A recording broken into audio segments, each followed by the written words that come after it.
All right, thanks everyone for joining today. We will go ahead and get started here. I want to thank you all again for taking your lunch hour to spend it with us here at rvatech. Today's session is going to be about cryptocurrency and blockchain, and we're excited to have a speaker from out of town to kind of go through some of the things that are happening in 2021 and some of his own analysis and interpretations that have led to a recent book he published. But more about our speaker in just a second. I want to take a moment to thank our sponsor for today. Our sponsor is the Virginia Cybersecurity Partnership, VCSP. Their website is vacsp.com. If you're not familiar with VCSP, their mission is to address the cybersecurity risks facing Virginia and our nation by establishing and maintaining a trusted community of cybersecurity professionals. The partnership leverages our collective experience and knowledge, promotes mutually beneficial information sharing, and fosters professional development. The VCSP has established 3 mission objectives to enable the organization's ability to support its overall mission. These mission objectives include a focus on education, collaboration, and partnership. So again, thank you to VCSP. Their website is vacsp.com. So please check them out. They're another nonprofit here in the Richmond area that puts on programming. And if you're in the cybersecurity space, I'm sure they'd love to have you at their events or as part of their membership. So thanks again to VCSP. All right, so it is my pleasure today to welcome CJ John to the stage. CJ John is an architect, computer scientist, and inventor of the world's first blockchain-enabled records management system. Probably, he's also the CEA of virtualdeveloper.com, which is a managed Microsoft partner out of Miami, Florida. Virtualdeveloper.com has won contracts with some of the largest companies in the world, including Ernst & Young, Deloitte, and IMF. Most recently, he is the author of The Social Currency, Why We Ought to Rethink Money, the Intersection of Blockchain, Cryptocurrency, Bartering, and Finance. So I really want to thank CJ for his time today. For those who weren't aware, CJ was actually going to come up into town to speak at a breakfast series last year, but that was rather rudely interrupted by COVID. So we are thankful to have CJ still on the stage, but in a virtual capacity today on the webinar series. So CJ, thanks again for your time. Sorry I couldn't bring you up to Richmond, but I'm really looking forward to hearing what you have to say, and I appreciate you spending time with our audience. My pleasure. Thank you so much for such a great introduction. I'll go ahead and share my screen now, shall I?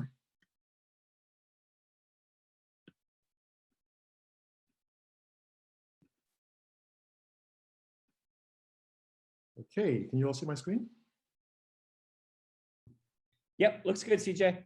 All right, so just a little bit, so I run an IT company that specializes in cloud computing, primarily Azure and blockchain as well. And this is just some of the clients that we've done, work for. Make sure I'm in. Okay. So I don't know how many of you guys watched a TV show called Money Heist, but I was really, really inspired to write what started off as a white paper. It's a very, very good show. There was a quote which I captured at the during season 2, episode 8 at the 40-minute mark, and it actually ends up with the bad guy. Let's just say the bad guy holding, a $100 bill, and basically saying, "What is this? It's nothing. This is just paper. It's just paper." And he explains what they were doing. They had taken over, this Royal Bank of Spain, and they were literally printing money. And his argument was what they're doing is just basically making a liquidity injection into their lives as losers, but not for the bankers. They're doing it in the real economy to get away from it all, basically to escape from poverty. And that really, really struck me because, we always think about money as being the value of money being objectively real. And we don't really understand that the value of money is actually dictated to us in a very hegemonic sense by government. So, and I thought about, for example, different ideologies through the ages. When we talk about capitalism and communism, economics has long been the ideological battleground for control over the means of production. But it's only until the invention of blockchain that we really started thinking about communities becoming more proactively engaged in the control over currency, which is the means of exchange. So that white paper I started writing, actually, I ended up having so much material, it became a book called The Social Currency, Why We Ought to Rethink Money. And I really see money as a way to alleviate poverty. First of all, money is a social construct, right? It's constructed by society. Um, and therefore, in my mind, so is poverty. People are poor because they don't have money that's controlled by the government. But blockchain has changed that. It really gives us an opportunity to alleviate poverty. Satoshi Nakamoto, no one knows who or what he is, whether he's an individual or institution, basically invented blockchain, invented Bitcoin, and reserved some of those tokens for himself, based on the currency that he created. In 2017, the Bitcoin that he reserved for himself, money which he created out of thin air, just like the government does, and just like the banks do through a process called fractional reserve banking. The money that he created out of thin air as ones and zeros was worth $22 billion in 2017. Today, it's worth about $70 billion and growing. There are different communities all around the world. For example, like in London, Brixton in London, a group of economic activists came together and basically says, hey, we're all broke. And they literally decided to create their own currency called the Brixton Pound. And instead of dead presidents, they used celebrities that lived in Brixton, like, for example, David Bowie. And they agreed amongst themselves to use the currency that they created as a means of exchange for their goods and services. Today, the Brixton Pound can be exchanged for the pound sterling, 1 for 1. And there are other examples in the community that my book covers. Akon, the rapper, for example, is building a city in Senegal, and he's created his own cryptocurrency called Acoin. He wants Acoin to be the de facto currency for the means of exchange in that city in Senegal. Apparently, he's raised about $6 billion to do so. I included this slide just to show what I call the architecture of a social contract. When you think about, say, fiat, which is money controlled and created, managed by government, you have a power, right? You have the central bank as a trusted intermediaries. You have relying parties, which are basically us. And it's basically an agreement, or rather a mandate from the government that this is the currency we'll use to exchange value between relying parties. What blockchain did, or what Bitcoin did, or what Ether is doing, what other many cryptocurrencies are also doing, they replaced government. They basically deconstructed the social contract and replaced government by a foundation or power or an autonomous, a decentralized autonomous organization that developed what you call the consensus algorithm. The consensus algorithm is basically just code, which encapsulates the terms of engagement for the exchange of that currency. So you can see the relationship between the social contract from the fiat government point of view versus the social contract from the Bitcoin or Ether point of view. Same architecture, they just swapped out the power structures. And that makes you realize, if you can meditate on that, that basically the fiat or the United States dollar, as an example, has value because we trust in the government, right? And the dollar, of course, is the world's reserve currency. You know, China and Russia don't like that. China is releasing their own digital yen to try and compete with the dollar standing.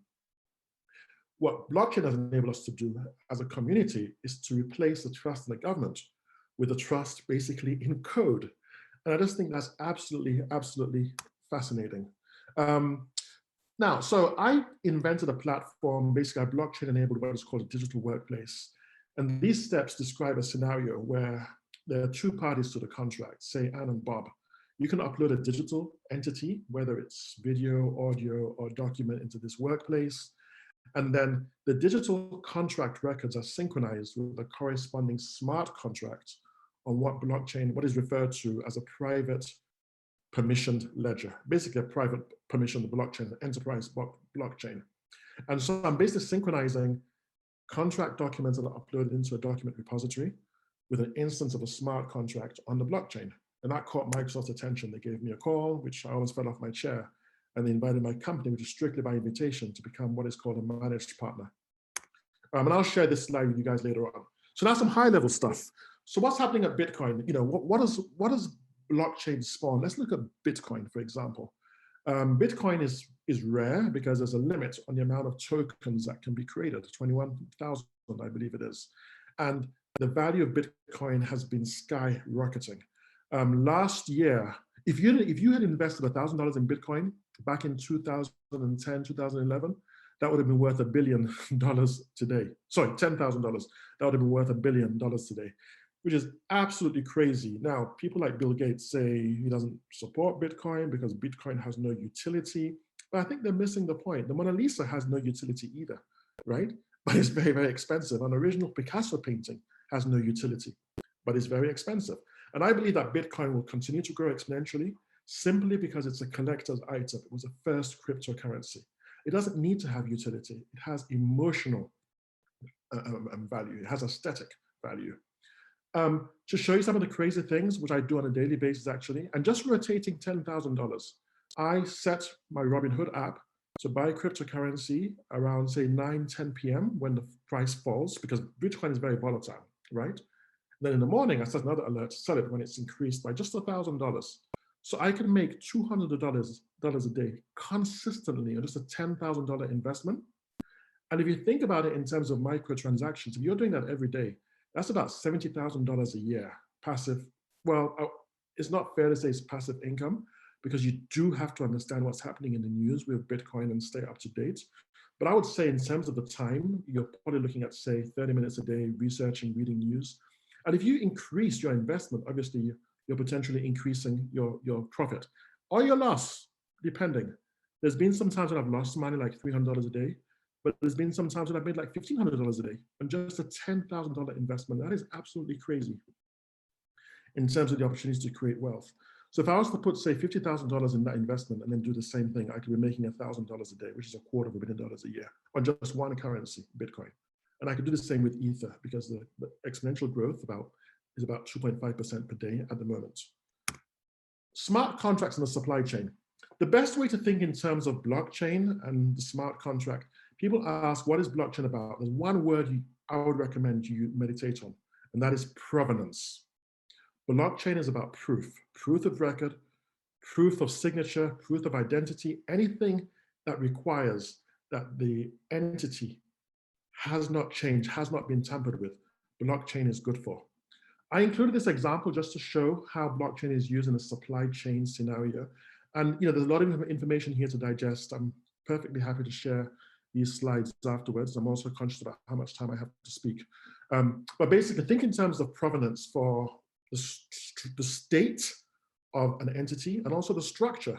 So think in terms, say marijuana, for example. I've had people come to me who own marijuana companies, and they want to preserve their copyright or their intellectual property. So they want to record the state of their particular marijuana strain on the blockchain. But I imagine that you're moving that marijuana from a producer, right, to an end retail store or an end supplier. So you have an Internet of Technology IoT device, which is recording the temperature of the marijuana as it moves through the supply chain. If the temperature falls below a specified temperature, that constitutes a violation in the contract. Now, the smart contract is all code. The IoT device detects that the temperature has been violated. It automatically violates the smart contract. We have a date and timestamp when the violation occurred, who the violation occurred with, and so therefore you can kind of arbitrate on who should get paid or who shouldn't get paid, all within executable code. Another example, which I want to include, is say betting on the weather. Let's say Bob and Ann, or Bob and Alice, engage in a bet. Alice says the weather is going to be 80 degrees tomorrow. It's going to be less than 80 degrees tomorrow. Bob says it's going to be greater than 80 degrees tomorrow. That bet, the terms of that bet is encapsulated within a smart contract on the blockchain. The money is put in escrow, again, on the blockchain. An Internet of Technology device, an IoT device, checks the weather tomorrow. And depending on the results, the money, $200, is either sent to Alice or Bob. But there's a flaw in this scenario. And when we go to the Q&A, I want to see if anybody spots what that potential flaw is, whereby both parties could lose their money. Non-fungible tokens. I'm writing some new, I'm working on a new book, a philosophy book, actually called The Good Life. And one of the chapters I call The Enigma of Authenticity and how that relates to non-fungible tokens. Now, I don't know if you guys have been following the news about NFTs, but it's just absolutely crazy what's going on. And what I'm asking when I say the enigma of authenticity is, why is authenticity so valuable? Think about the people who buy Chanel bags or Hermes bags, $30,000, $100,000 bags, $5,000 bags or $2,000 shoes or whatever. You can get exact replicas in China that the trained eye can't tell the difference. The only way you can tell that it's fake is because of a certificate of authenticity, right? So what you're effectively paying for when you buy that $5,000 bag or $100,000 Hermes shoes is a certificate of authenticity. Now think about non-fungible tokens. The NBA made $400 million just this year, well, I think over the last 12 months, by uploading original, authentic videos of videos you can access on YouTube anyway. But those videos are selling for $60,000, $100,000 just because they're authentic. And for me, it's just really, really mind-boggling. Think about medication. When I buy my medication, I tend to get the generic because it's cheaper than the original. So why is it that when it comes to my health, I'm less concerned about whether I'm buying the authentic or original, but when it comes to art or aesthetics or designer goods, I'm more concerned about it being original. Now, I made some dramatic changes in my life. I don't buy designer labels anymore because I understand that there's this concept called hegemony, which if you're into critical thinking, where there's this dominance or this oppression by consent, where we as a people, or what Nietzsche would call the herd, actually consent to being oppressed. And what actually happens with designer labels is the vendors, like say Chanel, for example, hire the celebrities, the influencers that tell you this bag is valuable.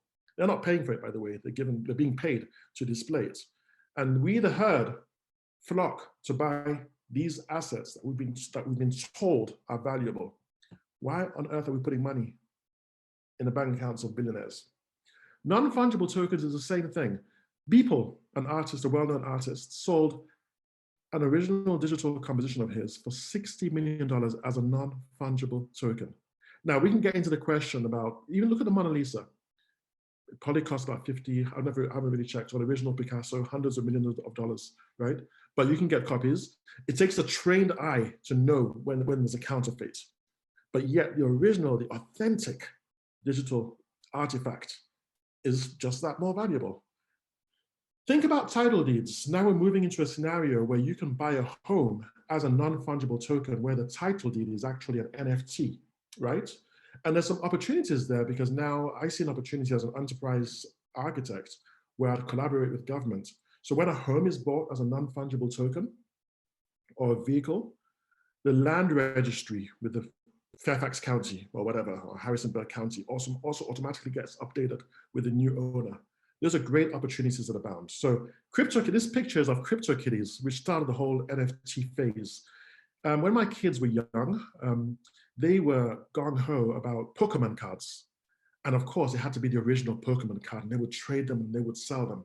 So CryptoKitties is like a digital form of Pokemon cards.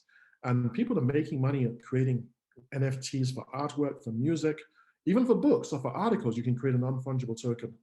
The other thing about non-fungible tokens, as they work on the blockchain, it actually allows you to earn perpetual royalties. So let's say I sell a copy of my book as a non-fungible token on a blockchain. If that book is resold, it's hard-coded within a smart contract on the blockchain that I get a 10% royalty each time. So there's so many opportunities there for helping and to empower artists. How am I doing for time, Nick? Okay, I'll just carry on. I just have a few more slides left anyway. So decentralized finance, basic and alternative to centralized finance. Everything we know today about banks, mortgages, insurance, there's a whole industry growing now on the blockchain where you can do what is called peer-to-peer lending. I can place some of my Bitcoin or cryptocurrency as collateral to then borrow without having to run a credit report. I can be a money lender by lending directly to Nick or to Linda or to somebody else without having to go through the system. And there are different investment ways. Now, what I do, for example, with Bitcoin, where I'm making $200 a day as a microtransaction, there are ways you can do something similar on a decentralized finance platform, doing something which is called arbitrage, where you're looking for the differences, the fluctuation in prices, and basically riding the volatility, and essentially making money even as the asset is falling. So for me, it's irrelevant whether the asset is rising or falling. You're looking at the differential, you're riding the volatility, you're buying low, and then selling when it's high. Now, I know I make it sound easy. It's not easy. 90% of people that go into day trading or cryptocurrency trading fail. But I think it's more to do with discipline, managing your emotions, than it is to do with the complexity of the subject matter. So there's some more slides here which are from the book. I'm not going to go into them right now. They're quite technical. I've included some references in the presentation in case that you guys have any questions. I'll send a copy of this to rvatech, and you guys are welcome. And you guys are also welcome to connect with me on LinkedIn or Twitter or whatever. I'll put my LinkedIn address in the chat window. So I'll hand over to you again, Nick, and thanks everyone for listening. Thanks so much, CJ. Thanks everyone for joining in today. If you have any questions for CJ, we can hang on the line. We got plenty of time here.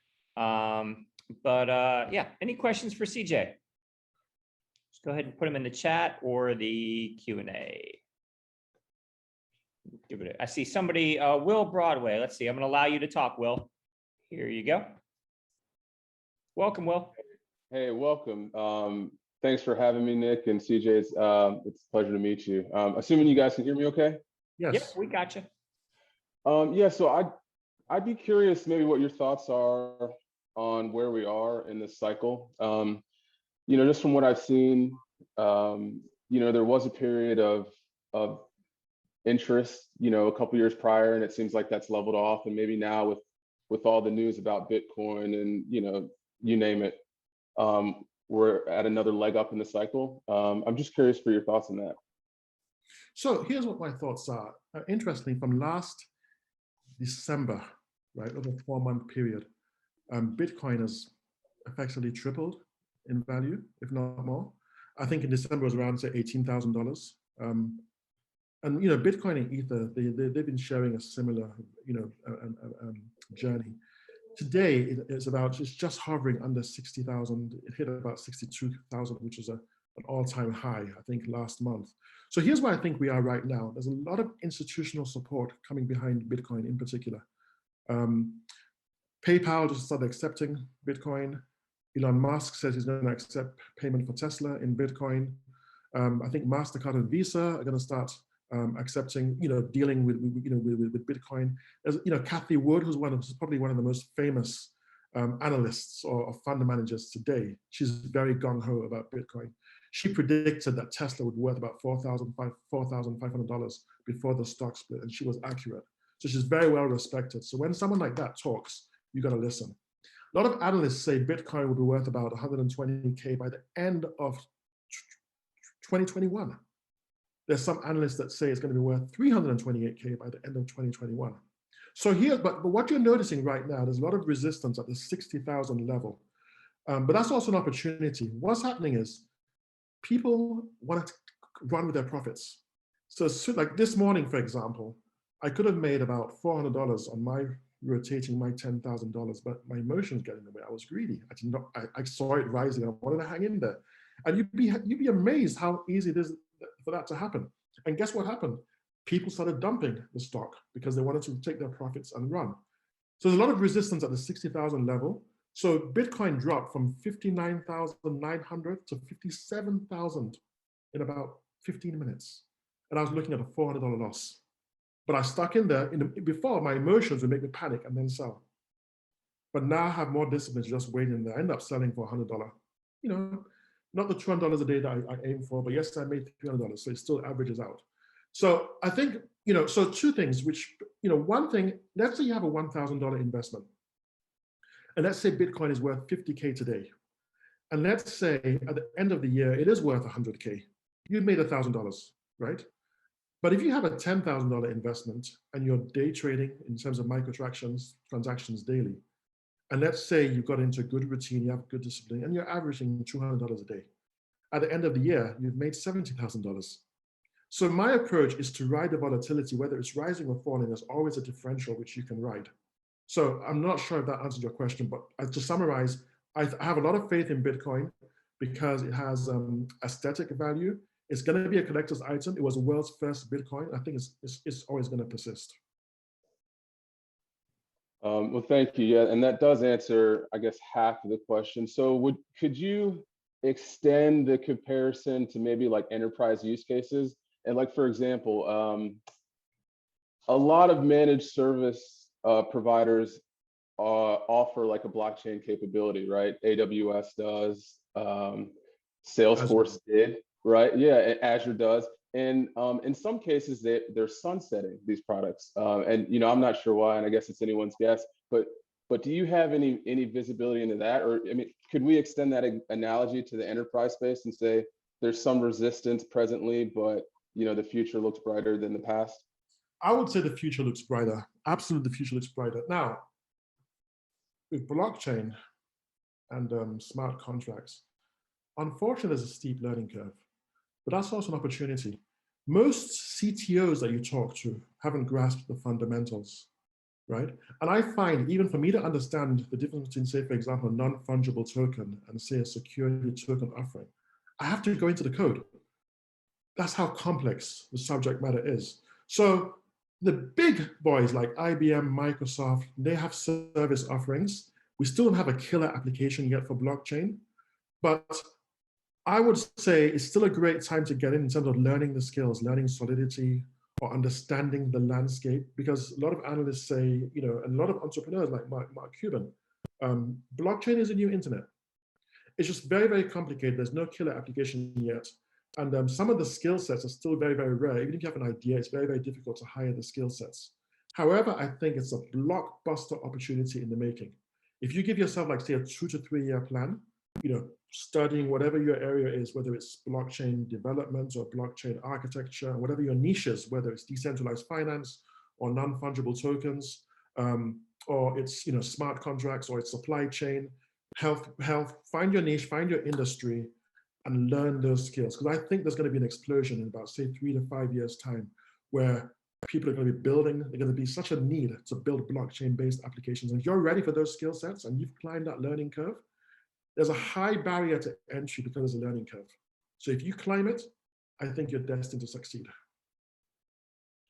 Awesome, thank you. You're welcome. Thanks, CJ. CJ, can we get one more plug for your book in? It's called The Social Contract, right? It's the social currency. The Social Currency. Yeah, and what I'll do, I'll just put, I mean, you can, I'll post the actual link to the book on Amazon. I'm assuming all you guys are in the United States. Yeah, that'd be great. And the book was published, what, end of last year or end of last summer? Mid last. Okay. Yeah, last year. Great. And I'm actually adding 2 new chapters, one on decentralized finance and one on non-fungible tokens. Yep, makes sense. How long have you seen the NFT kind of roll out here? Is it as new as it feels, or have you seen it historically kind of progress to where it is now? No, it's very new. I think it was just like last year that the whole crypto kitty thing really exploded. Yeah. Now it's making the news. It really is making the news in a big way. Yep. Well, thank you so much, CJ. I don't see any other questions popping up, so we will go ahead and let you go at this point. There you go. Thanks for linking that up, CJ. So in the chat is a link to CJ's book, The Social Currency. And again, CJ is actually based out of Miami, but currently in Toronto. And we're thankful to have him on the stage with us today. So thank you, CJ. And thank you to VCSP again for supporting us. If you're in the cyberspace, please check out vacsp.com. And if you like what you heard today and you're new here to the rvatech webinar series, we try to do these every other week. So please check out our website. Please sign up for our email list. And we have our next one coming up in a couple weeks about software design and software modifications. And then about a month from now, we are back on the cybersecurity sector, learning from the VP of cybersecurity at Microsoft. So come on back later on this month, this year, and we'll see you next time on rvatech's Tech It Yourself webinar series. Thanks so much, everyone. Bye.